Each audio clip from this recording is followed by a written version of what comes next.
What's up, warriors? Another day, not another music reaction. We're doing something a little different, and that is thanks to Woodiman. We're snuggling up and we are going on this little road trip with Rain.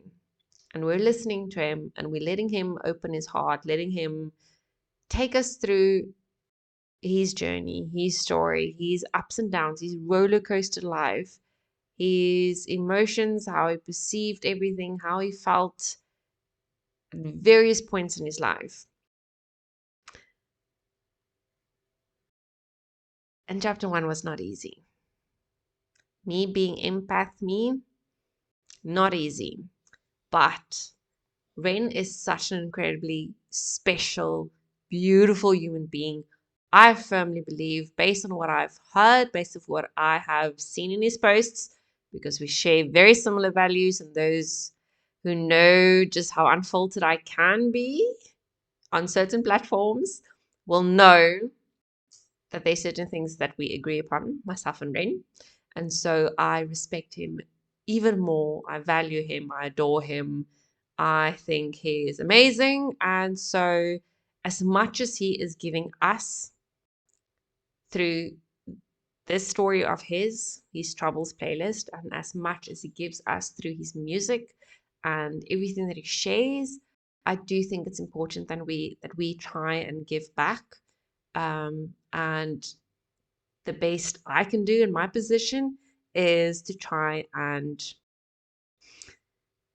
somewhat create more reach for him, or at least sit and appreciate and listen to him, really listen to him, even though I can't be there, even though I can't offer advice, even though I can't give a hug when he needs one. It doesn't always matter. What matters is that his story is shared, because that is what he needs, that is what he wants, I think. But he's taken the time to share this with us. So let's take the time to appreciate and listen to him. Let's take the time to almost feel what he has felt, so that we maybe can go and help someone else who's perhaps closer to us, who's gone through something similar than what Ren has gone through. I don't know. But I do believe it is really important to share stories. It's important to share life experiences, because there's always someone. Always. We live on a planet with 8 billion people. Someone is going to go through something similar. And what you share and how you share it might just make a little difference in their lives. You will notice that I don't really chip in whilst he's telling his story. I don't think it's appropriate. As a sign of respect, and he has asked for respect, I am only listening. That's all I'm here for. I'm listening to his story, and then after the fact, if it is that I can bear to say something, or if it is that there's something I can share on top of what he has shared, I will do exactly that. But for the time that Rain has set out to tell his story, I really just want to pay attention to him. I want to focus on him. I want to focus on what it is that he is saying. This is Rain's Troubles, Chapter 2.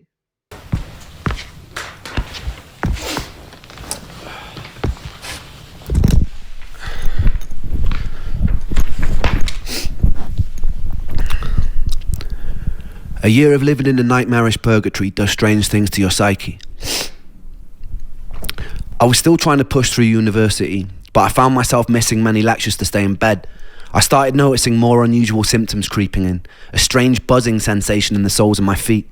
My vision started looking like fuzzy television static, something that I later learned was called visual snow, something with no known origin. My calf muscles started constantly twitching and spasming. At any moment, they wouldn't go longer than 20 seconds without twitching, and that can drive you a bit nuts. All these symptoms I still live with to this day. You just become very used to tolerating constant discomfort. It becomes kind of the norm and kind of becomes like an annoying, unsettling radio static in the background of existence.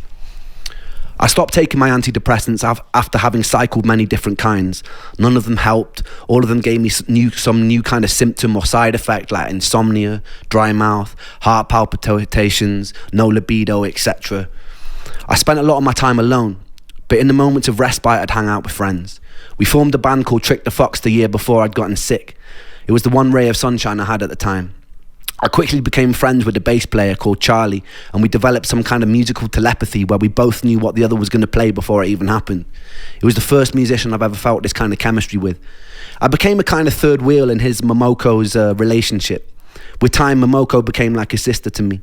To this day, it's one of my favourite people on this spinning rock. Performing with Trick the Fox was one of the rare times that I felt free.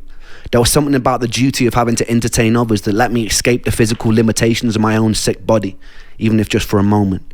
I usually pay for it the next day with what can only be described as an energy hangover where I'd be stuck in bed all day, but for me that was worth it. Those days I was still fairly functional. It was around this time I started losing faith in the medical industry. The more appointments I'd go to, adamant that something was wrong, the more of a hypochondriac they treat me as. Medical gaslighting is a real thing with chronic illness. They chalk me down as someone who was always requesting blood tests, and my mental health diagnosis probably didn't help that. Strangely, they never tested me for any kind of pathogens. I decided to embark on a precarious journey into the Russian roulette chamber of Dr. Google. I would type in the most predominant symptom of the day, and Dr. Google would tell me that I have a rare disease and I'm probably going to die. With time, I sharpened my search engine axe and refined what I was looking for. I dived headfirst into the abyss of online support groups, hoping to find solace or answers amongst fellow sufferers. We were like crabs in a barrel. Very rarely someone would find their silver bullet and announce what it was that cured them. Hundreds of people would follow their protocol, some with mild success, but most of us will still remain trapped. I joined as many online support groups as I could. It was a bit like the beginning of Fight Club, except instead of faking conditions to feel accepted, I was desperately hoping I had those conditions so I could cure myself and get the fuck out. I convinced myself I had conditions like candida, magnesium deficiency, parasites, adrenal fatigue, heavy metal poisoning, etc. At the time, I felt like I was single-handedly keeping Jeff Bezos in business. While most students were spending their student loan on drinks, I'd spend mine on the supplement or protocol of the week. I'd follow whatever herbal or supplement protocol was suggested, sometimes noticing mild improvement and sometimes getting a lot worse, most of the time feeling nothing. A story would pop up on one of these groups like, after I did a 30-day parasite cleanse of wormwood, cloves and garlic, all my symptoms disappeared. I'd read a story like this, get full of hope and put myself through a grueling 30 days, which would often result in a worsening of symptoms. My body felt even sicker and weaker, but I'd stick it out because I was told that this was a good sign. The parasites are dying. I peered into the toilet bowl and valiantly waved goodbye as I flushed their imaginary corpses into a watery abyss. At the end of the 30 days, I'd be left with a lighter wallet and all my symptoms still remaining. And if that didn't work, I'd move on to what was next. Maybe I have seasonal affective disorder. Alright, so I'd get on the internet, order a light, stare at it for 10 minutes a day, and to my big fucking surprise, still have all my symptoms. The only thing that light illuminated for me was that I was desperate enough to buy a glorified table lamp. I kid you not when I say that over the years I probably have taken nearly every dietary health supplement known to man. One of the most grueling self-treatment courses came when I did a round-the-clock heavy metal chelation. I would take a supplement called ALA and DMSA, which supposedly shuttled mercury molecules out of your body through a process called chelation. I would have to take the pill once every 3 hours around the clock, which meant setting multiple alarm clocks to wake up and take them. The supplements came with their own side effects. I remember one time standing in a supermarket and feeling like the sounds and lights were so bright that I couldn't even bear to be in there. I stopped with this protocol for a whole year with no luck. I was still coming to terms with the death of one of my best friends during this time too. I was too sick to hold down any kind of stable job, so I was mostly living off my student loan. Welsh students study in England also weirdly get given a small sum of money just for being Welsh, or almost like a "we're really sorry that you're Welsh" sort of condolence prize. I've always prided myself on my financial independence, so whenever I could, I'd get out on the streets of Bath and I'd busk. I remember the very first time I did. I had my guitar in hand, I perched myself on a bench, took a deep breath, and then bared my soul to the jury of the street, and it was exhilarating. People sometimes ask me what music means to me, and it means life. This was usually the one time I felt like I didn't want to die. This was the one time I could feel a resemblance of something that resembled spirit, that resembled my soul, that resembled me. I even found myself cracking jokes with onlookers, which for someone dripping with social anxiety at the time was huge for me. It was March, roughly 3 months after Joe had died, and I was sitting on a bench in Bath with my guitar singing into a busy street. And this is when I would meet the first angel of this story. I'd see 2 more angels years later. One of the guys of a homeless man, one a doctor cheating death in the Beverly Hills clinic, but that bit will come a little bit later. The angel was walking on the opposite side of the street with a mother. They both stopped to watch me for a moment. I saw her mum whisper something to her. The angel turned bright red and she giggled and they shyly approached. We got talking and the angel asked where I was from. I told her that I grew up in Wales in a small village that was once described in a local newspaper as being worse than an Iraqi war scene. I told them they would have never heard of it. They looked surprised and they said they had family there. I asked which part, and it turned out to be the village that I grew up in.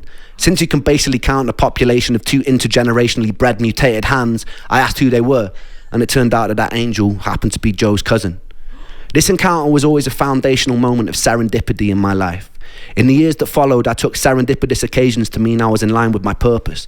Sometimes I felt like I'm following a script. It's just that I don't know the words or actions until they actually happen. But in moments of serendipity, I feel like they are playing out exactly as they were meant to.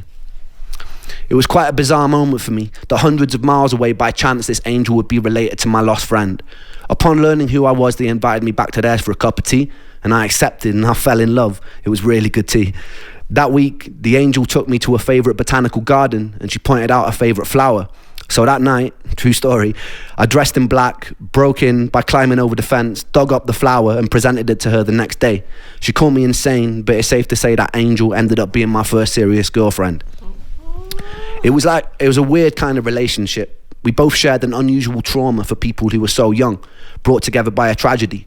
Even though sometimes I feel like she might have hated me at the time, I was convinced like it was some sort of Shakespearean fate that had brought us together.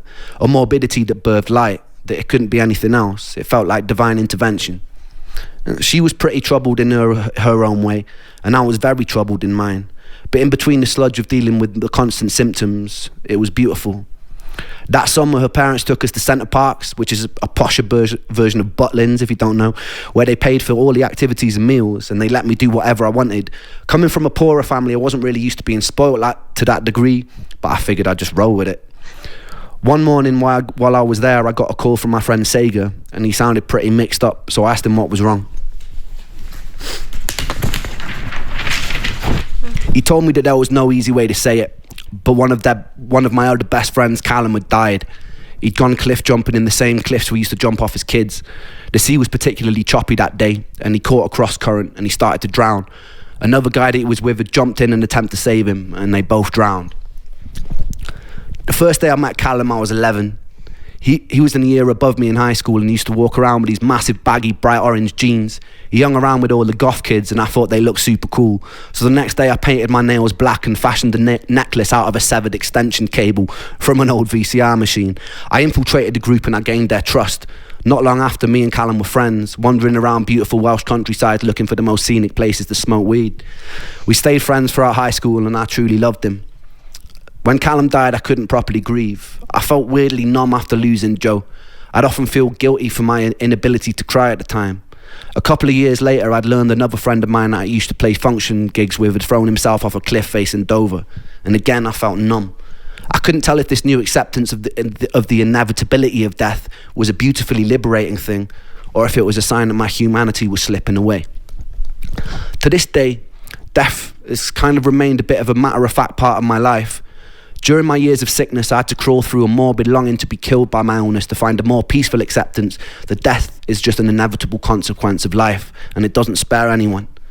That never left, and I haven't ever really been scared of dying since. Some days I've tempted it. What I'm more scared of is having to live my whole life as a sick person. In my relationship with death, the most healing moment occurred just 2 years ago. My grandmother, who I loved to pieces, was dying, but I actually got the chance to say goodbye this time, to hold her hand, to thank her for being alive.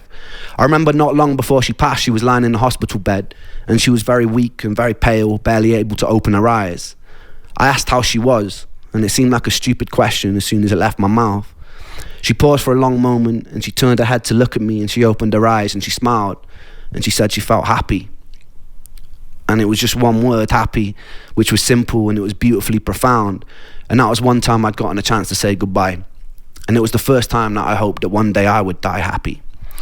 The following year, I would achieve something beyond my wildest dreams, and then I would lose it almost as soon as it came. Stay tuned for that. I don't wanna hear no words today, because they pull me under. In the castle of my room I'll hide away from the outside thunder. Gonna lock my troubles outside of this door, 'cause today it's just me and these four walls. I said I wanna run away, fly to another place, fly to another place, say oh. Said I wanna run away, fly to another place, fly to another place. The light that I hold, it turns to grey, and that makes me wonder, will I always feel this way? So far under, but I put my soul on show for everyone to see, 'cause even though it's bruised, I know it holds such beauty. I said I wanna run away, fly to another place, fly to another place, say oh. I said I wanna run away, fly to another place, fly to another place. Nobody here but me today, but that makes me stronger, 'cause I wash away the pain under sheets of feather. Gonna lock my troubles outside of this door, 'cause today it's just me and these four walls. I said I wanna run away, fly to another place, fly to another place, say oh. I said I wanna run away, fly to another place, fly to another place, say oh. I said I wanna run away, fly to another place, fly to another place, say oh. I said I wanna run away, fly to another place, fly to another place. I crave relief in solitude. I search for peace, but pain pursues. Please something, just free me, give me some truth. My head is a prison, I need to move.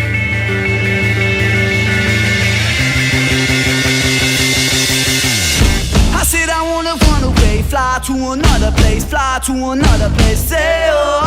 I said I wanna run away, fly to another place, fly to another place. I said I wanna run away, fly to another place, fly to another place, say oh. I said I wanna run away, fly to another place, fly to another place.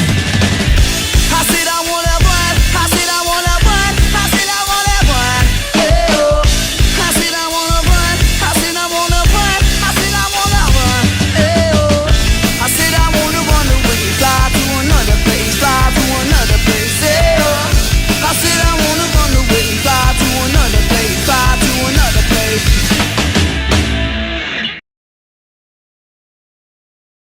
I know he was sick, but he looked really healthy. It's amazing how we can feed off the energy of the storyteller and the words that Rain uses when he tells his story. So in the first chapter, we were destroyed. I'm pretty sure you were as destroyed as what I was when I heard about Joe. In the second chapter, he's talking about feeling numb when friends died that he also truly loved and cared for. It doesn't mean that he loved them any less than Joe, for instance, but it's that numb feeling that he communicated, that he shared, that it's incredible, because I felt the same numbness as him in the moment. Like my heart sank, but there was nothing.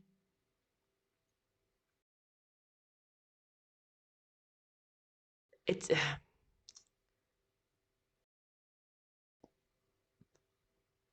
I think it's like he says, you get to a point where you realize it's inevitable What can you do? And what makes it worse is he's simply not getting the chance to say goodbye, apart from the time when he could say goodbye to his grandma. And that makes such a difference in the lives of those who have to experience death over and over and over again. It's like he is just not getting a fucking break. Like this shit just keeps happening. Like what is he meant to do as a kid? Next up, Ren's Troubles, Chapter 3.